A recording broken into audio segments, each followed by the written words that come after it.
Vamos lá, boa noite. Seguindo aqui a história da igreja, o ponto aqui é a primeira sociedade de ascetas. A forma mais antiga que o espírito asceta se desenvolveu na igreja cristã não se deu na formação de sociedades ou comunidades, como encontramos mais tarde, mas na seclusão de indivíduos isolados. Eles acreditavam, embora equivocados, que eles tinham um chamado especial para se esforçarem por uma vida cristã mais elevada. E, a fim de atingir essa eminente santidade, impuseram sobre si mesmos as mais severas restrições. Eles se retiravam para lugares desertos, onde podiam se entregar a si mesmos em fechada meditação nas coisas divinas, e onde suas mentes pudessem estar inteiramente abstraídas de todos os objetos naturais e de quaisquer deleites para os sentidos. Tanto homens quanto mulheres supunham que deviam empobrecer seus corpos em vigílias, jejuns, trabalhos e alto flagelo. Como o corpo era considerado uma carga opressiva e um obstáculo para suas aspirações espirituais, eles competiam entre si sobre quão longe podiam carregar suas auto-mortificações.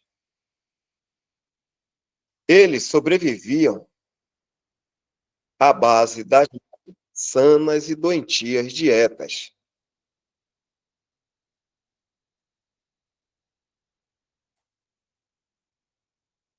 Às vezes, se abstinham da comida e sono até que a natureza estivesse totalmente esgotada.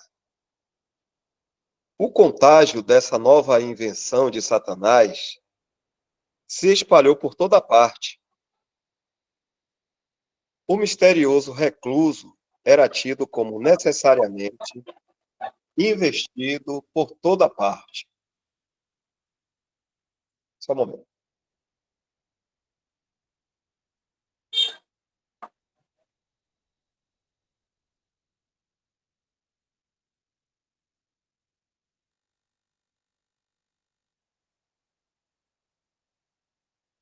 Deixa eu ver onde eu parei.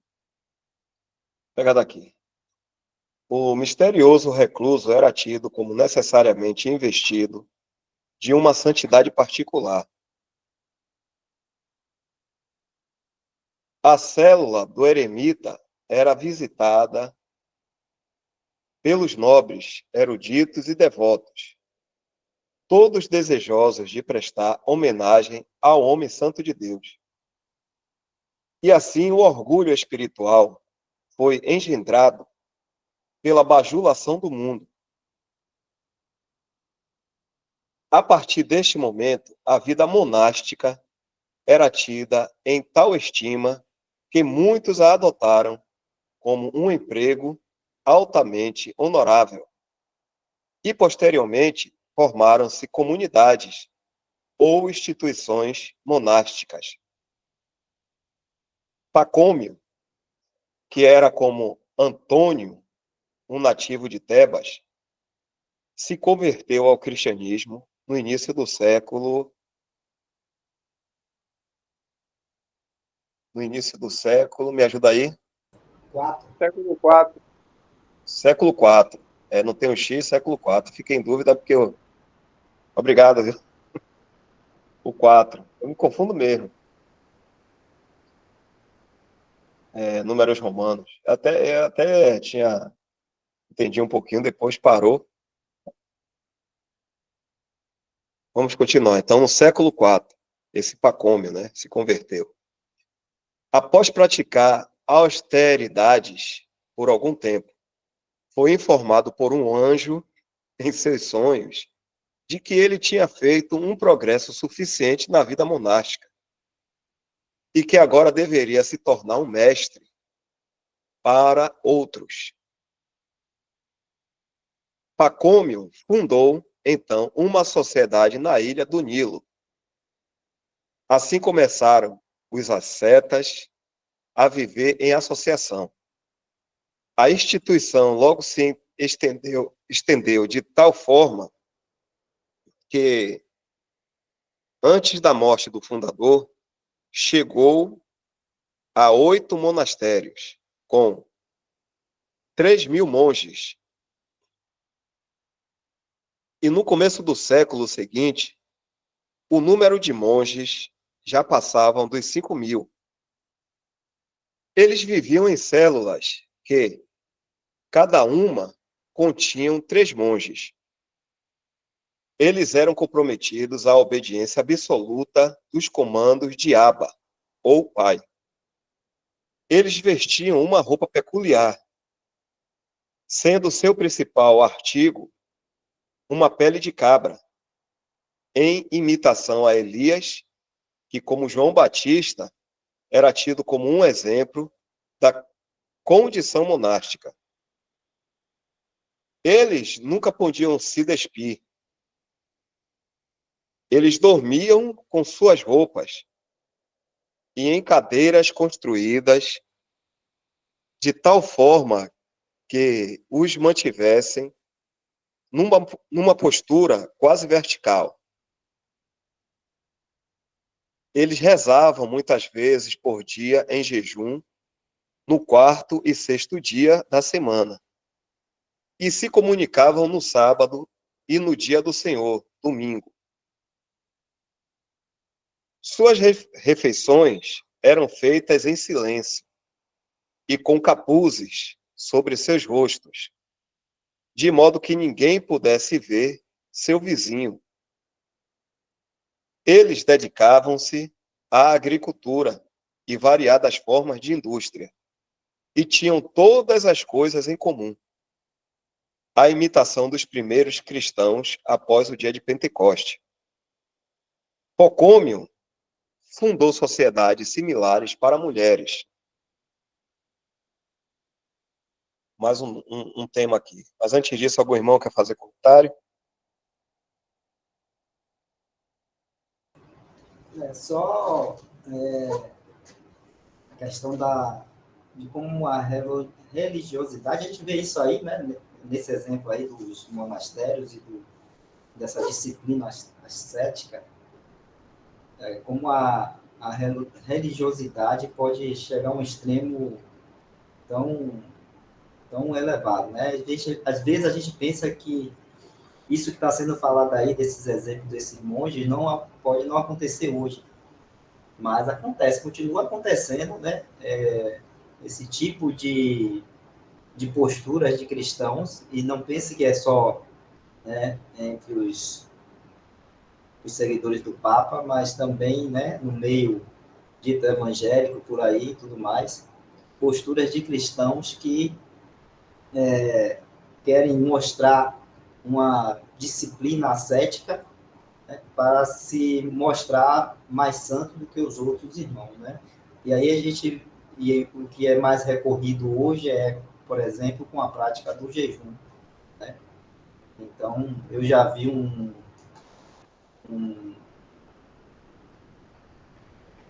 dito pastor, né, dizer que jejuou durante 40 dias, né? Ele não se contentava em jejuar como muitos se contentam, né?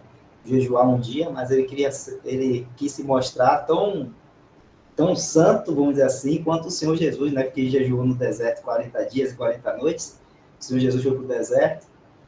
E aí ele quis, né, para poder estar se comparando ou se igualando, vamos dizer assim, ao Senhor Jesus Cristo nessa disciplina aí que a gente pode chamar de ascética também, né? E fazer um jejum desse, assim, de 40 dias. Ele chegou a dizer que quase que perde a visão de um olho e tudo mais. Mas tudo isso para estar se vangloriando no meio entre os irmãos, e trazer glória para si mesmo, e não para o Senhor. Então, é um exemplo hoje moderno de hoje, né, de uma disciplina ascética entre aqueles que são chamados aí evangélicos, os cristãos hoje, não é nem entre os seguidores do Papa, porque ainda tem muito disso, né, mas entre os evangélicos também existe isso, essa disciplina aí, essas disciplinas ascéticas aí, fora outras coisas como subir no monte, e aí vai outras noites, passar noites e noites orando, vigílias e outras coisas mais, né? Todas essas coisas, né, vem disso, vem dessa, nasceu com isso aí, ó, com esse asceticismo aí, e se espalhou, né, no meio dos cristãos, uma forma religiosa aí de se portar e se mostrar mais santo, né? Porque tudo que traz um orgulho para o coração do homem não vem do Senhor, né? Ele sabe que quem, quem faz isso, né, é a carne e Satanás, né? Só isso aí, então.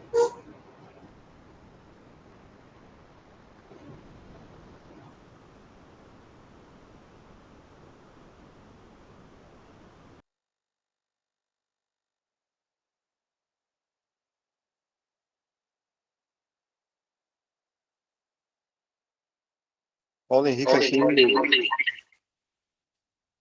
Paulo Henrique aqui, ele acionou a mãozinha. A mão aqui. É alguma coisa, Paulo Henrique? Quer fazer alguma pergunta? Não, é só sobre aquele ali que você falou, 5 mil, acho que foi 50. Tentam dar uma olhadazinha ali, rapidinho, ali em cima. Que tinha 3 mil, acho que chegou a 50 mil. Aí você falou que foi 5 mil. Não entendi direito ali. Foi? Então deixa eu ver se eu falei errado. Passou, desse Passou já? Passou. Acho que eu... Realmente. Obrigado, viu, Paulo? Vou ler aqui de novo, então, aqui para os irmãos. É bom notar isso aí, porque às vezes a gente se passa. Eu vou ler aqui, Paulo. A instituição logo se estendeu de tal forma que, antes da morte do fundador, chegou a 8 monastérios, com, direitinho aqui, 3 mil monges. E no começo do século seguinte, o número de monges já passava dos 50 mil. É isso mesmo, viu?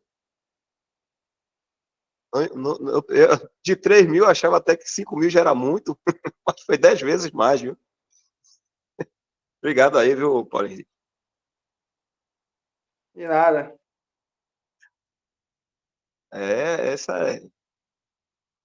A gente geralmente tende a seguir os homens, né? Se conforta assim. Se algum irmão quiser ainda, o irmão que esteja em comunhão quiser aí fazer mais comentário, fique à vontade. A gente vai já começar um outro tópico aqui.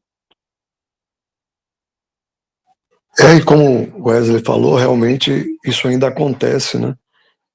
É algo atual.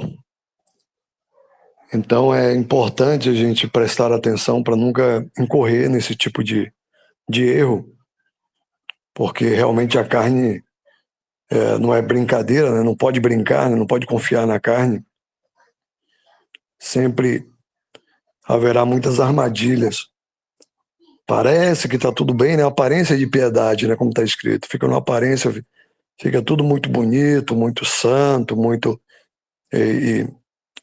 O final é triste. Eu vou contar um relato bem breve aqui, mas só para a gente entender como é importante isso. Eu conheci um irmão há algum tempo no sistema, e ele vivia de calça social e de camisa de manga comprida, toda abotoada até em cima, e diariamente, dia e noite. Então, dormia assim, acordava assim, e aquele calor, e mesmo eu chegava na casa dele de bermuda, e ele estava desse jeito, eu ficava constrangido, porque ele sempre estava de calça, de camisa, de botão, tal. E aí eu brincava ali com ele e tudo, o rapaz está muito quente, olha o calor e tal. E ele, não, tem que ser assim. E ele casado, família e tudo. E aí, quando ele ia tomar, eu falei, mas você dorme? Ele durma sim, eu durmo com a camisa de manga comprida e com calça social. Eu falei, caramba. E mesmo nesse calor, mesmo assim. E aí, quando ele ia tomar banho, ele pedia licença. Aí ele entrou no banheiro e falou, licença, Jesus. Eu falei, o que é isso, cara? Que você está pedindo licença aí? Eu vou tirar a roupa. Eu falei, como é que é? Eu vou tirar a roupa, eu tenho que tomar banho, aí eu tiro a roupa, então é o momento que eu preciso pedir licença ao Senhor para poder fazer isso. Aí tentei ainda ajudar, mostrando para ele, mesmo naquela época eu ainda no sistema, mas eu tentei mostrar que não era isso, né, que estava errado, essa postura, mas não teve jeito. Para resumir, o casamento acabou, ele teve problemas gravíssimos com o casamento, com o relacionamento, e saiu da religião, né, que ele estava, era pentecostal, e ele foi para o mundo das drogas. E ficou com a vida toda arruinada, se não me falha a memória, a polícia prendeu, envolveu em crimes, entendeu? E a gente depois não ficava, assim, difícil de acreditar que aquele irmão podia fazer essas coisas, né? Podia estar envolvido em crimes, né? Polícia prendendo. Por que ficava difícil de a gente ver? Porque a gente olhava para ele, no olhar, né, carnal, a gente vê uma pessoa assim tão dedicada, tão disciplinada, a gente fica pensando que realmente ele é melhor do que a gente. E aí depois, né, vemos que não, né, que é uma construção totalmente errada, porque está construindo a casa na areia. E quando vier as tempestades, essa casa vai cair, porque ela precisa ser construída na rocha, que é Cristo.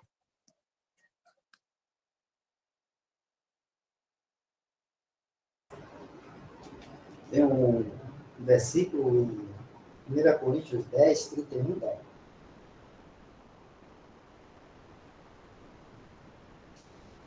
Só para comentar aí com o Isaac, eu também conheci um irmão assim também, Isaac. Dessa mesma maneira aí. Acho que era uma coisa, vamos dizer assim, padrão no meio dos assembleanos. É isso aí. Eu conheci um também que era da mesma forma. Desse mesmo jeito. Até para tomar banho, só andava com a camisa manga comprida, aquelas calças. E até para tomar banho tinha que pedir licença e essas coisas. Mas 1 Coríntios 10, 31 fala assim: portanto, quer comais, quer bebais, ou façais outra qualquer coisa, fazei tudo para a glória de Deus. Estou pegando esse versículo aqui como aplicação para o que a gente está falando agora, né? Porque o assunto está falando dessa disciplina ascética no sentido de que, né, a prática, a gente vê até o autor ali falando, essa prática levou, né, aos homens, o mundo começar a bajular esses irmãos, assim, e o orgulho entrar no coração deles, e aquela coisa de ter essa aparência de ser mais santo do que os outros, né? Por conta dessa disciplina. E hoje é a mesma coisa, né? A gente vê muito disso acontecendo, só que aplicando a esse versículo, né, porque naquela época a gente vê práticas bem severas, né, bem rígidas, e o irmão Isaac trouxe esse exemplo também atual, de irmão com práticas também bem rígidas, né, mas essa questão dessa disciplina ascética pode também estar em práticas que não são tão severas, tão rígidas, a disciplina tão, vamos dizer assim, estranha ou como os monges faziam naquela época, né? Pode só ser qualquer outra coisa que a gente pratique, né, com o intuito de que aquilo ali eu vou estar me aproximando mais de Deus, eu estou sendo mais acessível a Deus pela minha prática, seja ela qual for, e aquilo me faz eu pensar que sou melhor do que o meu irmão que não faz aquilo ali, né? No caso aí do versículo, o contexto aí é outro, né? Tá falando da questão da comida e outras coisas mais, e aí Paulo chega aí no final e fala assim, portanto, quer comais, quer bebais, ou façais outra qualquer coisa, aí eu pego esse trecho aí, né? Porque Paulo não se limita à questão da comida e bebida, ele inclui qualquer outra coisa, ou façais outra qualquer coisa, né? Ou você ore, ou você jejue, ou você, né, saia para evangelizar, ou você vai visitar um irmão, ou você, né, vai ler sua Bíblia em casa, ou você vai acordar de madrugada para orar, qualquer outra coisa que você vai fazer tudo para a glória de Deus. Né? Ou você vai dar uma oferta, ou você vai dar uma esmola, né, como vamos falar assim para todo mundo entender, ou você vai dar uma esmola, ou vai fazer qualquer outra coisa, fazer tudo para a glória de Deus. Né? Então, esse sentido aí é o sentido que não vai trazer orgulho para o coração, nosso coração. Porque a gente sabe que tudo que a gente fizer para a glória de Deus são coisas que Deus coloca para nós fazermos, né? E que são obras dele, e que se alguma coisa a gente faz de nós mesmos, né, não tem valor nenhum. Né? Não tem valor nenhum. Acho que tem outro versículo, não sei se os irmãos lembram, mas que Paulo fala assim: depois de fizer de tudo, considerai-vos como servos inúteis. Eu não sei se é Paulo que fala assim. Né? Então, a gente vê aí que o sentido de a gente até não cair nessa armadilha, né, dessa disciplina ascética aí, é a gente fazer todas as coisas para a glória de Deus, né? Por procurar que o Senhor seja glorificado em tudo na nossa vida.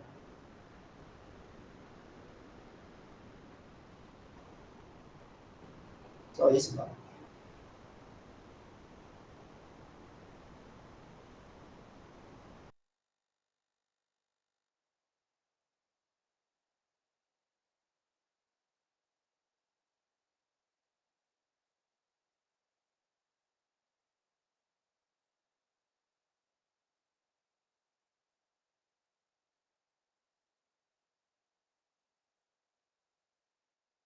Estou tentando buscar aqui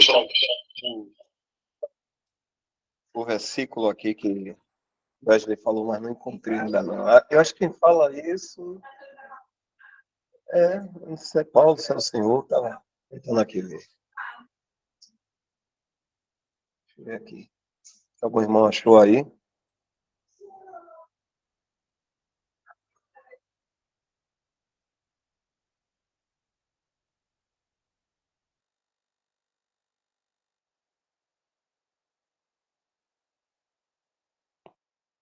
Não achei não. Mas vamos seguir aqui. Se algum irmão achar, na hora qual. Botou aqui? Deixa eu ver.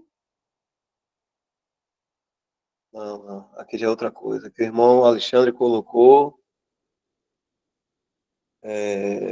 sobre Lucas, capítulo 18. Vou colocar aqui para a gente ler junto aqui. Lucas, capítulo 18.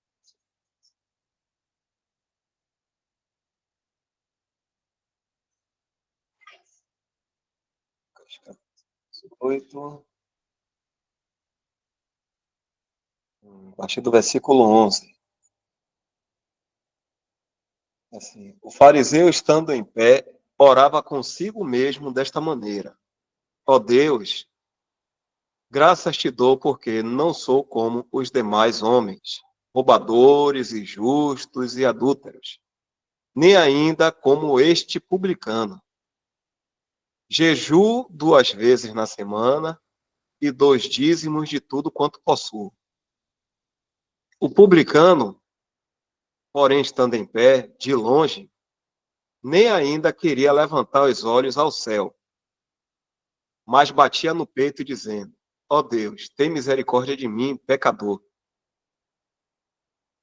Digo-vos que este, que é o publicano, desceu justificado para a sua casa, e não aquele. Porque qualquer que a si mesmo se exalta, será humilhado. E qualquer que a si mesmo se humilha, será exaltado. Sobre servo inútil é Lucas 17. Lucas 17. Espera aí. Lucas é o anterior aqui.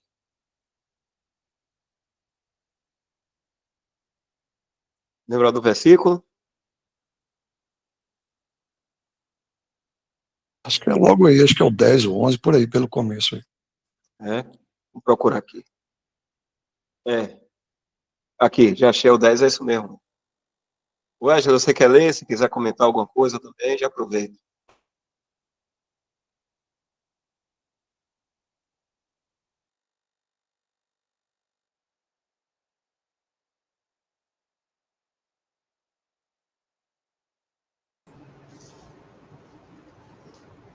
O versículo que eu lembrei, ó, que eu estava tentando lembrar, é aquele que acho que é Paulo que fala que depois de a gente fazer tudo, a gente considerar as nossas obras como trapos de imundícia, alguma coisa dessa, né?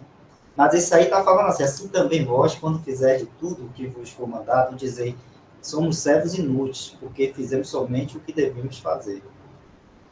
Isso aí é outra vez o Senhor Jesus ensinando, né, sobre a atitude do cristão, a atitude, vamos dizer assim, correta do cristão com relação a alguma coisa que ele faça, né, para o Senhor, vamos dizer assim. Ele está dizendo que está fazendo para o Senhor. Se um cristão diz que está fazendo algo para o Senhor, a atitude dele deve ser essa. Então, se ele diz que está fazendo alguma coisa para o Senhor e fica se vangloriando daquilo, a gente já desconfia, né? Já olha aquilo como não está sendo, não está vindo do Senhor. Ou o coração dele não está nas coisas do Senhor, entendendo, né, que ele é, né? Tem que ter esse cuidado aí, né? Tanto de nós mesmos, né? Naquilo que a gente está fazendo, a gente está com esse entendimento correto, quanto com aqueles que, né, querem mostrar algo para nós, né? Se vem querendo mostrar, então a gente já desconfiamos, né? Porque o Senhor sempre ensinou que a gente deve fazer as coisas sem querer estar mostrando, né, para os outros que está fazendo, né? Quando ele fala também da esmola, quando der uma esmola, né, você dá a esmola com a sua mão direita, com a mão esquerda não é para ver, né? Ele fala assim, né? Fala dos fariseus que ficavam orando nas praças, em pé, para todo mundo ver. E aí ele fala que não, a gente deve ir para o nosso quarto e o nosso pai em secreto orar lá ao nosso pai e não ir para a praça, aquele, né, se mostrar um ascético, um fervoroso, disciplinado, né, na oração e tudo mais. Então, são essas coisas aí que a gente está aprendendo aí. E a gente viu que nessa história da igreja aí, a gente vê o caminho que né, nessa história da igreja, a igreja tomou ao estar se relacionando com as coisas do mundo, né? O mundo entrou na igreja, a igreja entrou no mundo, a gente vê o caminho que ela tomou, a ponto de, né, ser criada essa instituição aí, monástica, que a gente vai ver aí um pouquinho mais na frente, que não toda essa disciplina ascética deles não valeu de nada para impedir eles de estar caindo nos pecados, né? Principalmente os pecados morais e outras coisas mais. Assim como o exemplo que Isaac deu ali, né? Um triste exemplo, né? Daquele irmão ali que aquela disciplina toda dele ali, né, não adiantou de ele de novo cair no pecado moral, vamos dizer assim. Então não é essa não é pela nossa força, né? Não é pelo nosso poder, não é nada disso, né? É sempre pelo Senhor.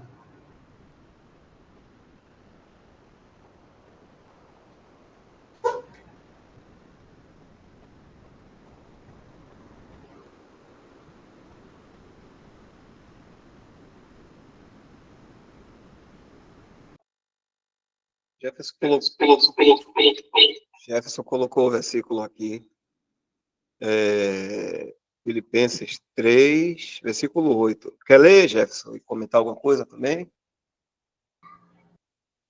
Não, só foi, acho que o Wesley pensou nesse. Aí eu lembrei que era esse aí, Wesley? Não, não é esse não. Vou Ah, procurar aqui. perdão. Eu creio que seja, acho que no Antigo Testamento, alguma coisa assim, que fala sobre as vossas obras são trapos de imundícia para Deus, né? Deve ser esse, né, Wesley? Só lembrando assim algum verso. Isso, esse aí. Agora, não sei se é no Antigo ou no Novo Testamento.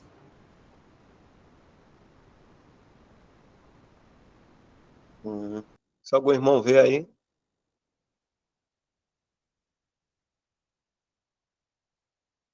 acho que dá pra gente. Se algum irmão quiser comentar, é Isaías, só. Isaías 64:6. Como é? Fala aí, Michel, de novo, que eu não vi, não. 64, versículo 6.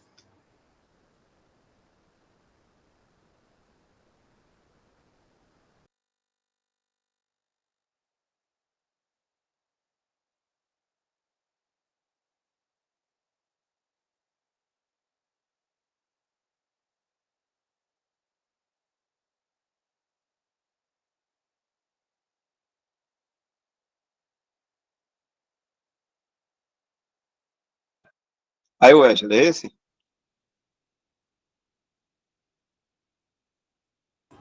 Esse sim. E deixa eu dar uma olhada só numa coisa aqui.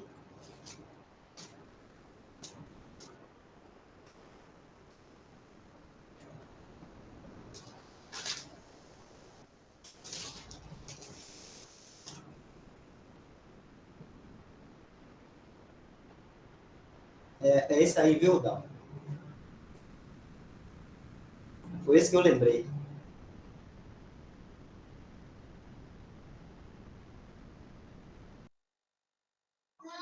Certo. Quer ler? Pode ficar à vontade, se for comentar, viu? Não, porque... desculpa aqui. Mas todos nós somos como o mundo e toda a nossa justiça como um trapo da imundícia. E todos nós caímos como a folha e as nossas culpas como o vento nos arrebatam. Então, aí você vê aí o profeta falando que todas as nossas justiças como o trapo da imundícia. Então, quando falar de justiça, a gente sempre tem que lembrar, né?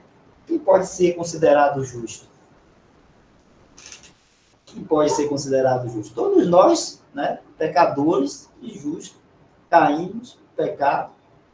E o único justo, né? Que andou aqui nessa terra foi o Senhor Jesus Cristo. E o homem justo, santo, né? Sem pecado. O único. Então, qualquer coisa que a gente apresente diante de Deus, de nós mesmos, né, como algo que possa, vamos dizer assim, nos diante de Deus e diante dos nossos irmãos também, né? Vamos sempre falar assim, porque está aqui nas práticas, vamos dizer assim, nos nossos exercícios e estamos entre nós, né, entre os irmãos. Então, qualquer coisa que a gente apresente de nós mesmos, né, como se fosse algo bom, ou algo, né, que poderia nos elevar, isso não tem valor nenhum para Deus. Né? A gente lembra também de Efésios capítulo 2, 8, quando fala, né, que da salvação, né, que somos lá 8, descendo lá para 8, né? Porque pela graça sois salvo por meio da fé, isto não vem de vós, é dom de Deus, não vem das obras, para que ninguém se glorie. Então, é exatamente isso aí. Os monges e os cristãos hoje que se baseiam nas obras, né, para mostrar, para querer ser santo diante de Deus, a palavra está dizendo aí, essas coisas não... essa salvação, né, que é um dom de Deus, ela não vem das obras, para que ninguém se glorie. E se a gente falar de santidade, de uma vida santa e viver uma vida santa, que é o que os monges procuravam fazer, né, com toda aquela disciplina, ter uma vida de santidade, separada do pecado, né? Se a gente falar disso também, isso vem de Deus, não vem de nós mesmos. Né? Não somos nós que vamos conseguir, pelo nosso esforço, ter uma vida santa. Isso vem, né, claro, de a gente andar naquilo que Deus já nos, naquela posição que Deus já nos colocou, que é de santos, salvos, nascido de novo, e que o Espírito Santo habita em nós. A gente andando nesse poder aí, não é o poder nosso, é o poder dessa nova vida que Deus nos deu, é o poder do Espírito Santo em nós. Então, vem nada de nós, vem tudo de Deus.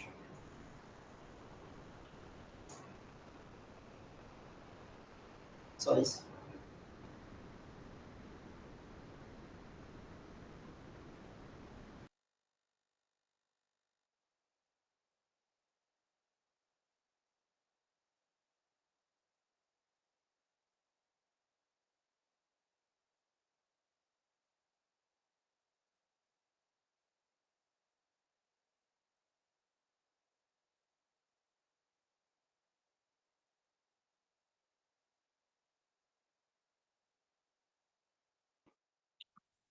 Então, vou continuar aqui. Os monastérios e o pontífice romano. Até quase o final do V século, os monastérios eram colocados sob a superintendência dos bispos. Os monges eram considerados simplesmente como leigos e não tinham qualquer pretensão de serem classificados entre a ordem sacerdotal. Circunstâncias, no entanto, no decorrer do tempo, levaram os monges a assumir um caráter clerical. Muitos deles se ocupavam no trabalho de ler e expor as escrituras. E todos eles deveriam estar envolvidos no cultivo da vida espiritual mais elevada. Assim, a população os tinham em muita estima, especialmente quando eles começaram a exercer suas funções clericais, além dos confinamentos de suas celas. Invejas logo surgiram entre os bispos e os abades. O resultado foi que os abades, para se libertarem da dependência que tinham de seus rivais espirituais, fizeram uma petição para que tivessem a proteção do Papa de Roma. A proposta foi aceita com prazer, e logo todos os monastérios, grandes e pequenos, abadias, mosteiros e conventos se submeteram à autoridade da Sé de Roma. Isto foi um imenso passo em direção ao poder pontifical de Roma. Poder pontifical de Roma.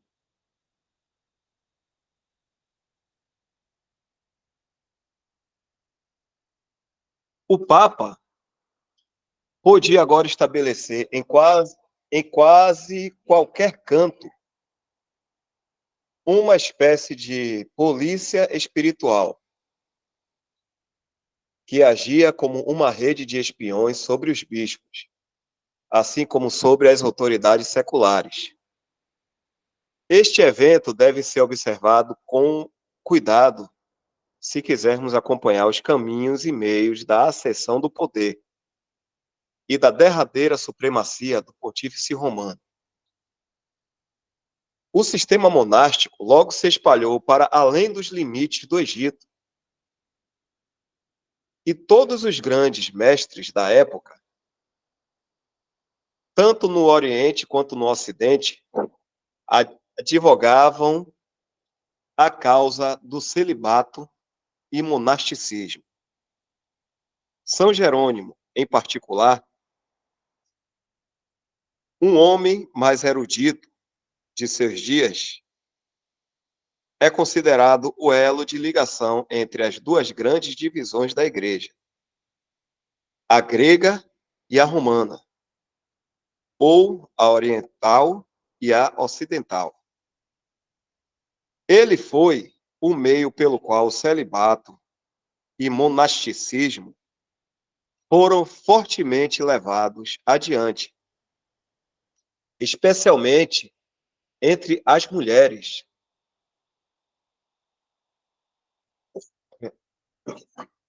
Muitas senhoras romanas de classe se tornaram freiras através de suas influências. Ambrósio exaltava tanto a virgindade em seus sermões que as mães de Milão impediam que suas filhas assistissem seu ministério. Mas multidões de virgens de outros cantos se reuniam em torno dele para receberem a consagração. Basílio introduziu a vida monástica em Ponto e Capadócia, Martinho na Gália, Agostinho na África. E Crisóstomo foi impedido pela sabedoria de sua mãe a se retirar em sua juventude a um eremitério remoto da Síria. Antes de terminarmos este assunto, pode ser interessante, de uma vez por todas, tomar nota sobre o crescimento e estabelecimento dos convênios, dos conventos, estabelecimentos dos conventos.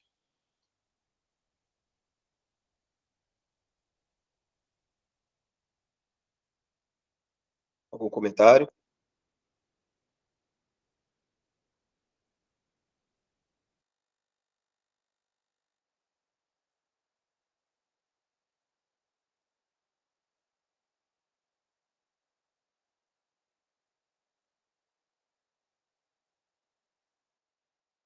Então vamos lá. A origem das reclusas femininas. Desde períodos iniciais da história da Igreja, lemos sobre virgens devotas que professavam a castidade religiosa e se dedicavam ao serviço de Cristo. Seus deveres e devoções eram autoimpostos, de modo que podiam preservar suas relações domésticas ou entrar sem escândalo ao estado de casadas. Mas a origem das comunidades de reclusas femininas é atribuída a Pacômio, o grande fundador dos sistemas monásticos regulares. Antes de sua morte, que ocorreu por volta da metade do século IV, não havia menos do que 27.000 mulheres no Egito que, por si só, tinham adotado a vida monástica. As regras que ele formou para os conventos de freiras eram similares àquelas aplicadas aos monges. Abre aspas aqui. Elas viviam de fundos em comum. Usavam um dormitório em comum, uma mesa e um armário. Uma mesa e um armário. Os mesmos serviços religiosos eram prescritos e a habitual temperança e ocasionais jejuns eram apreciados com a mesma severidade. O trabalho manual não era menos rigidamente forçado. Mas, em vez da labuta agrícola imposta a seus irmãos, a elas cabia tarefas mais leves, como costurar ou tecer.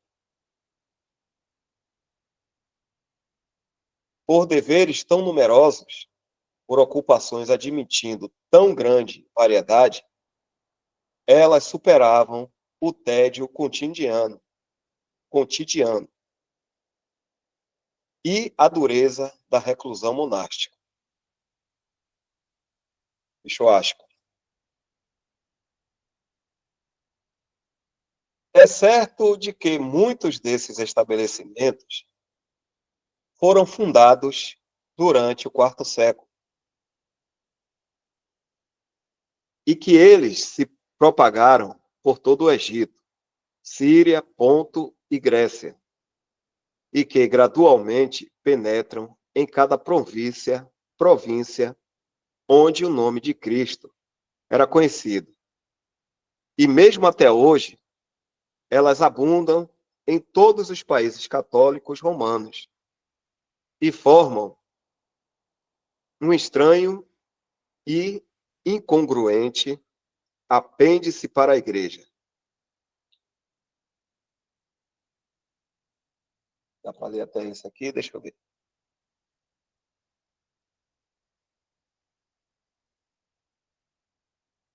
Dá para ler.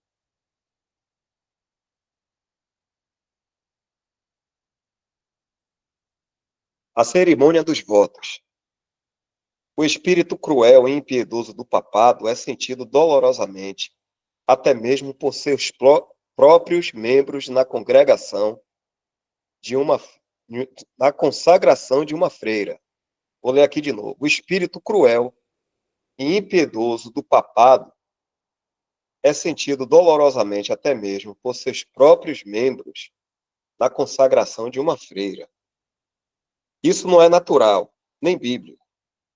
É um ultraje para todo o sentimento da nossa humanidade, ruinoso tanto para a alma quanto para o corpo.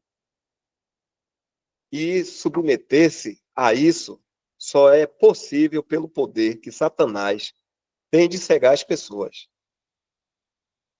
Que misericórdia é estarmos longe de sua influência inexplicável e ilusões fatais. Ligeiramente abreviada, a seguinte descrição do cerimonial de uma noviça a tomar os votos vem da pena de uma testemunha ocular da cena que ocorreu em Roma. 2 pontos. Abre aspas. Por favores particulares foram-nos dados os melhores assentos. E após esperarmos cerca de meia hora, 2 criados em ricas texturas abriram caminho para a jovem condessa, que entrou na igreja lotada, vestida da cabeça aos pés, com cabelos negros brilhando com diamantes. Apoiada por sua mãe, ela avançou até o altar. O sacerdote oficiante era vicário.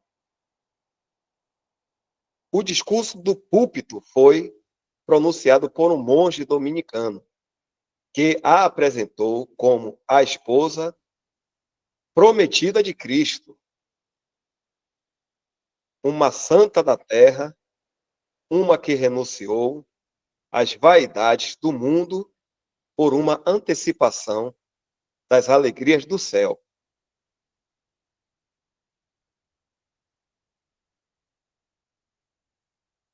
Tendo o sermão terminado, a própria doce vítima, ajoelhando-se diante do altar aos pés do cardeal, solenemente abjurou do mundo cujos prazeres e afeições ela parecia tão calculadamente desfrutar.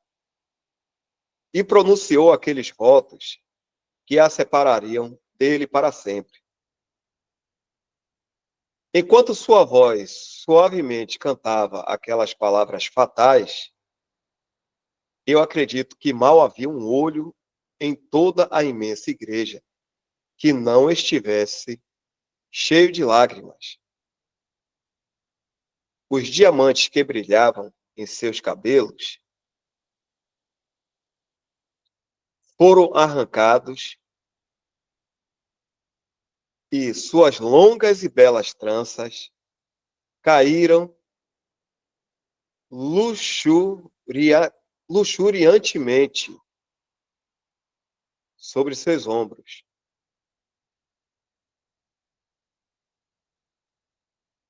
A grade que a sepultaria foi aberta. A abadesa e sua negra fileira de freiras apareceram. Suas vozes corais cantavam uma sequência de boas-vindas que dizia, ou parecia dizer, Espírito irmão, venha para fora.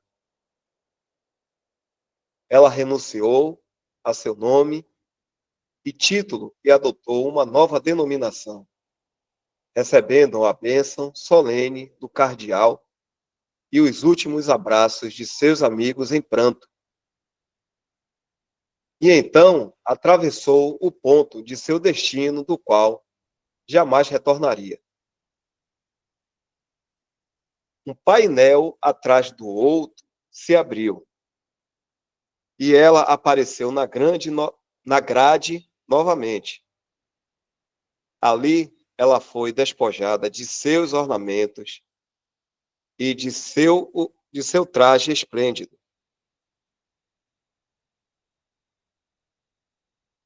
Seus belos cabelos, foram impiedosamente cortados pelas tesouras fatais das irmãs, o que foi o suficiente para fazer toda a congregação estremecer. Assim que foi tosquiada de sua cobertura natural, as irmãs apressaram-se em vesti-la com as roupas sóbrias de freira, e touca branca e o véu de noviça. Ao longo de toda a cerimônia, ela mostrou grande calma e firmeza. E não foi até que tudo tivesse terminado que seus olhos se encheram de lágrimas de emoção natural. Mais tarde, ela apareceu na pequena porta dos fundos do convento para receber a simpatia, os louvores e congratulações de todos os seus amigos e conhecidos, e até mesmo de estranhos, todos esperando pagar seus cumprimentos à nova esposa do céu. A descrição dada aqui refere-se à profissão de uma freira na tomada do véu branco, um passo que simboliza o início do noviciado, ou ano de teste, ainda não irrevogável. A cerimônia de tomada do véu preto no final do ano é ainda mais solene e terrível. E quando terminada, a freira passa a ser reclusa para o resto da vida. E pode apenas ser libertada de seu voto pela morte. Aos olhos da lei romana, tanto civil quanto eclesiástica, o passo dado estaria além de qualquer revogação. Prisão, tortura e morte temporal e eterna são tidas, e morte temporal e eterna são tidas como as punições pela desobediência. E quem pode dizer, de fora dos muros dos conventos, quais crueldades refinadas e prolongadas não são praticadas lá dentro? O poder é despótico. Não há apelação. até que enganador e enganado, perseguidor e vítima e defesa estejam lado a lado diante do justo tribunal de Cristo.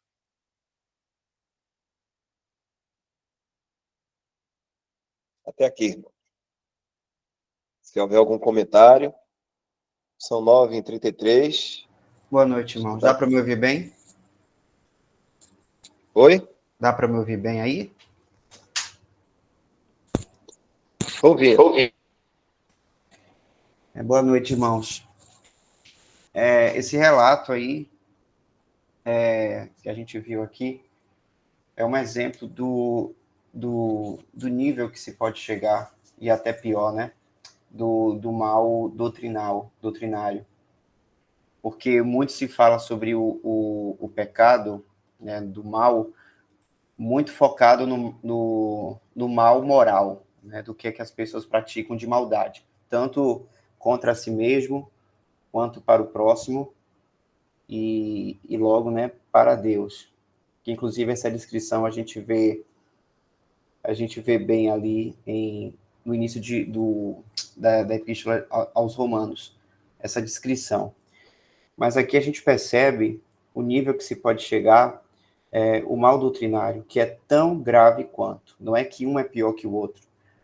Qualquer coisa que se tira a glória de Deus, que se tira os olhos de Cristo, ele é um perigo, né? E aí a gente pode falar das diversas intenções que as pessoas podem ter ao praticar uma má doutrina, com boa intenção, com má intenção, ou com maldade ou não. Mas o fato é, uma má doutrina, ela... Rapidinho, irmãos, um momentinho que eu vou só carregar o notebook, senão vai descarregar, peraí.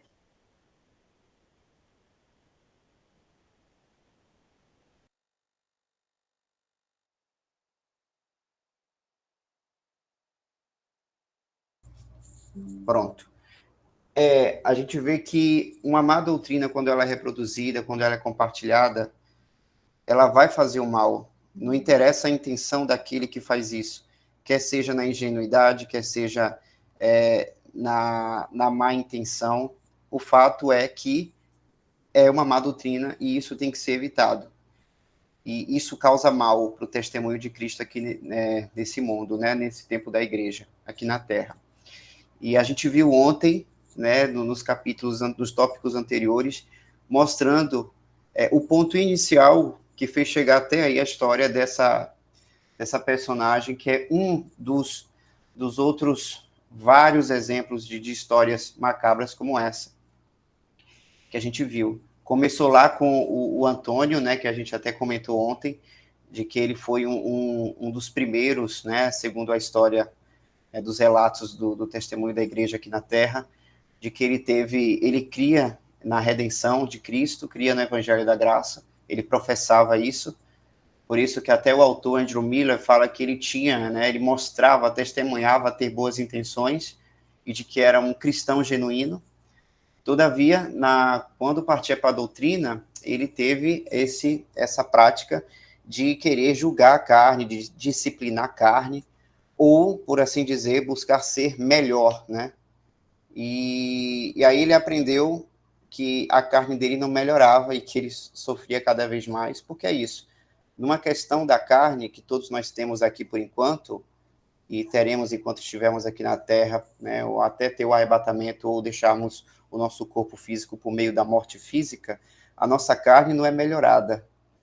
A nossa carne não é comparada com a de outra pessoa, quer seja cristão, não. A carne continua a mesma podridão de qualquer outro ser humano.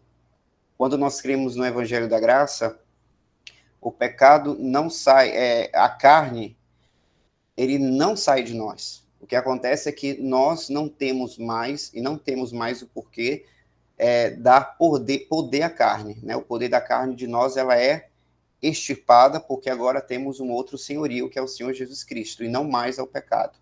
Ele nos libertou disso. Então, esse é o fato que acontece com a gente, mas a carne continua em nós, por enquanto, e no mesmo nível, ela não é melhorada, não fica melhor. Está todo mundo no mesmo nível sobre essa questão. Então, o que acontece é que o Antônio, ele provou disso, e aí ele chegou ao nível de se afastar de todo mundo, queria ficar abandonado, se disciplinar, e aí eu trouxe até a figura que se vê muito em filmes, quando se tratam até da Idade Média, quando mostram esses mosteiros, que é a pessoa dando cintada nas costas e sofrendo, porque tem que botar carne no lugar dela, e aí acontece que ficou a vida toda apanhando, a própria pessoa se apanhando até morrer, porque percebeu que a carne não melhorava, e ele se frustrava cada vez mais. E aí, isso me fez refletir o seguinte, por causa dessas pessoas no início, de se fazerem isso com uma boa intenção, uma boa vontade, olha o que aconteceu.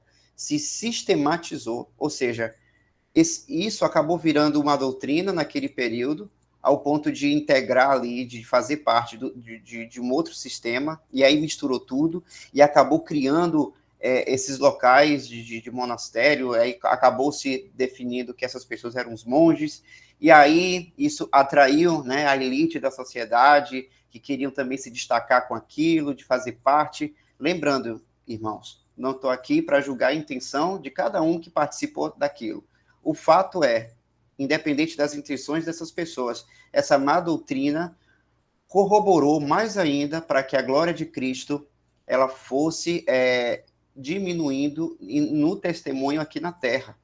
O conhecimento de Deus e da sua doutrina, da igreja, a verdade da palavra de Deus começou a ser menos consumida. Tanto é que a gente viu aí, o irmão Dal leu vários parágrafos e quase não foram citados versículos, né, ou de palavras que essas pessoas liam. Se eu não me engano, acho que só foi citado uma vez, dos monges que liam e falavam da palavra. Só que aí acabou ficando cada vez, com o passar do tempo, né, a gente vê isso na história da Igreja Católica, que foi diminuindo cada vez mais a frequência do acesso das pessoas à palavra de Deus, porque eles começaram a seguir aquilo, o que queriam seus olhos, como lá em Juízes do Antigo Testamento, né? Cada um, pode ser na sua boa intenção ou não, achou que era aquela maneira que Deus queria, mas não é a vontade de Deus, e nós sabemos disso, porque temos acesso à sua palavra, e sabemos que não era a vontade de Deus. Tudo aquilo ali era sabedoria humana, era a vontade humana de querer melhorar, de achar que Deus queria que aquela fosse a melhor maneira, e aí chegou ao nível de se tornar um grande sistema, né? E pessoas passando por cada situação que parece cena de filme, como esse relato aí dessa mulher aí, o show que era, o que chocava os olhos das pessoas, e ao mesmo tempo elas iludidas, achando que aquilo ali era um procedimento que Deus queria. Então, olha a bagunça, a confusão que se fazia envolvendo o nome de Deus para essas pessoas. A glória de Cristo, claramente, sendo dissipada cada vez mais aos olhos dos próprios cristãos, vamos assim dizer. Né? A religião realmente dominou a prática religiosa da disciplina, da comparação, de querer ali acalmar a carne, de fazer a carne mudar, mas o ponto inicial se tornou, o ponto inicial de Antônio, vou botar entre aspas, né, porque talvez ele não foi o primeiro, mas é o Antônio, ele representa, vamos supor, esse começo dos monges, e olha só, a partir dele, olha o ponto onde foi parar. E aí a gente vê, eu lembrei, por exemplo, de um versículo em 2 Timóteo, capítulo 2, verso 16. Já vou terminar, irmãos, porque já passou do horário, né? Vou ler a partir do verso 15, de 2 Timóteo, capítulo 2, verso 15. Procura... eu vou ler aqui também, junto com os irmãos. Procura apresentar-te a Deus aprovado, como obreiro que não tente que se vergonhar, que maneja bem a palavra da verdade, mas evita os falatórios profanos, porque produzirão maior impiedade. Então, tem esse ponto aqui, ó, produzir maior impiedade. Os falatórios profanos vai produzir maior impiedade. A impiedade vai aumentando, vai crescendo cada vez mais. E quanto mais se discute sabedoria humana nas coisas de Deus e menos se fala da palavra, aí que a impiedade vai aumentar cada vez mais. E aí a gente vê nessa leitura o crescimento que se deu, né? Ao ponto de ter novos sistemas dentro de um sistema que já existia. E aí no 17 diz, e a palavra desses roerá como gangrena, entre os quais são Himeneu e Fileto. E aí, esse gangrena aqui, a gente já viu, já pesquisou uma vez, que se trata de uma doença que ela vai contaminando, né? Vai crescendo cada vez mais, contaminando tudo. E outras versões falam até de câncer. E câncer é um exemplo forte, porque a gente sabe, né? A gravidade do câncer e como que ele atinge o corpo de uma pessoa. Então, percebe ali que é uma coisa que vai proliferando. Então, a coisa sai do controle, irmãos. Então, isso é um exemplo para nós, para a gente analisar do quanto o pecado doutrinário, ele não é menos grave e não é menos pior do que o mal moral ou do mal eclesiástico. São três maus, vamos dizer assim, no mesmo nível, que diminuem a glória de Cristo aqui nessa terra, enquanto a igreja está aqui. Então, ele é um perigo. É um perigo tão grave que lá em 2 João, a gente viu esse versículo ontem também, mas é bom reforçar, quando o apóstolo João está orientando aqui sobre a doutrina, 2 João capítulo 1, verso 9, a partir do verso 9. Todo aquele que prevarica e não persevera na doutrina de Cristo, não tem a Deus. Quem persevera na doutrina de Cristo, esse tem tanto ao Pai como ao Filho. Se alguém vem ter convosco e não traz essa doutrina, não recebais em casa, nem tampouco saudeis. Esse é o nível que se pede. Para a gente perceber o que para a mente de Deus, a má doutrina é muito grave. Ao ponto de, se alguém chegar na porta da sua casa querendo pregar uma doutrina que você sabe que não é correta pelo conhecimento da sã doutrina que você já tem, nem sequer saúda essa pessoa, não dá nem um bom dia. Licença, quero conversar não. Por quê? Não quero nem abrir meus ouvidos para ouvir o que eu sei que não vai ser da verdade. Não vou fazer isso. E é isso que Deus pede, é esse conselho, essa orientação que ele nos dá, para a gente perceber o quanto que para a mente de Deus, quão grave isso é.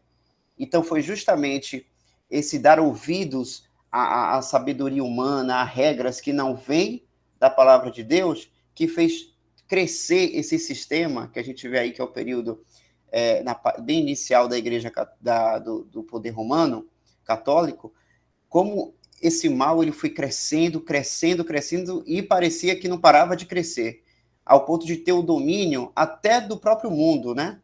Ele reinou sobre o mundo, reinava sobre até os governos.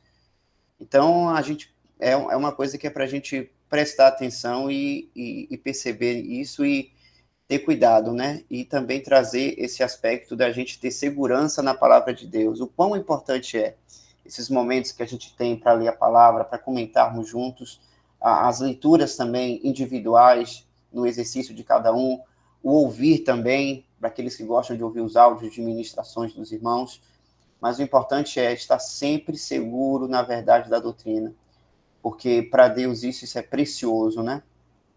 A sã doutrina é preciosa, porque vem direto do Senhor, e o Senhor quer que a gente guarde isso, né? Essa verdade, como ele dita lá e pede na carta à igreja de Filadélfia. Só isso, irmãos. Obrigado.